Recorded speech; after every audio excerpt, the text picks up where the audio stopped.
এই মালটাগুলো আমাদের গাছে হয়েছে, এগুলো কোনো ফরমালিন ছাড়া একদম ন্যাচারাল। সবই আল্লাহর রহমত, আলহামদুলিল্লাহ। সবাই অবশ্যই মাশাআল্লাহ বলে যাবেন। তো আপনাদের ড্রাগন ফল দেখানোর কথা ছিল, তো এগুলো ড্রাগন ফলগুলো পেকে গিয়েছে, সবাই অবশ্যই মাশাআল্লাহ বলবেন। তো এগুলো দেখেন, ভালো করে দেখলেই বুঝবেন যে এগুলো টনিক ছাড়া। তো আমাদের ফলটা সম্পূর্ণই এক কালারের হয়েছে, কোনো সবুজ কালার নেই। কিন্তু বাজারের ফল কিনতে গেলে দেখবেন বিভিন্ন জায়গায় সবুজ কালার রয়েছে আর অনেক বড় থাকে সাইজে। আমাদের ফলগুলো কিন্তু সেরকমের সাইজও না আর সেরকমের সবুজও নেই। তো এইভাবেই এই ফলগুলো এরকমের দেখতে যে ফলগুলো দেখবেন সেগুলোই হলো অরিজিনাল ফল, কোনো টনিক ছাড়া। এরপর এসে গেলাম ড্রেসিং টেবিল পরিষ্কার করার জন্য। এই রকমের ফার্নিচার যাদের আছে তারা অবশ্যই এই সমস্যাটা ফেস করেন যে ফাঙ্গাস পড়ে থাকে। তো আমার ড্রেসিং টেবিলে অনেক ফাঙ্গাস পড়ে আছে, তো এগুলোই আজকে পরিষ্কার করব।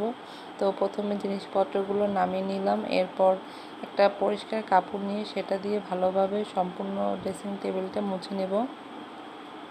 তো মোছা হয়ে গেলে এরপর একটা পরিষ্কার ছোট সুতির কাপড় নিব। কাপড় নেওয়ার পরে সেটা একটু ড্রেসিং টেবিলের উপর নারকেল তেল বা অলিভ অয়েল তেল যে যেটা দেন, আমার কাছে প্যারাশুট তেল ছিল, অলিভ অয়েল ছিল না, এর জন্য আমি নারকেল তেলটা ঢেলে দিলাম। এরপর কাপড় দিয়ে ভালোভাবে মুছে নেব। মুছলেই দেখবেন যে ফাঙ্গাস যে পড়া ছিল সেটা থাকবে না, সেটা ভ্যানিশ হয়ে যাবে। কিন্তু আপনারা অল্প পরিমাণ তেল নেবেন, বেশি তেল নেবেন না, এতে তেল চিটচিটে হয়ে যাবে না হলে।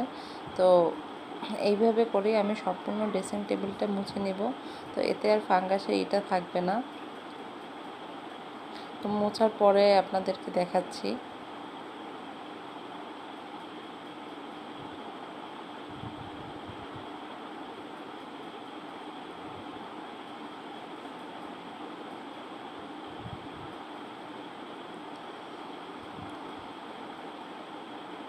তো এই হলো মোছার পরের ভিউ। তো ড্রেসিং টেবিলটা সম্পূর্ণভাবে মোছা হয়ে গেছে। এরপর পরিষ্কার করে আপনাদের সামনে সাজিয়ে গুছিয়ে নিয়ে আসছি।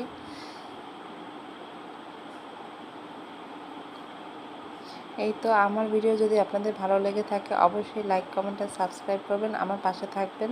আজকে এই পর্যন্ত, আল্লাহ হাফেজ।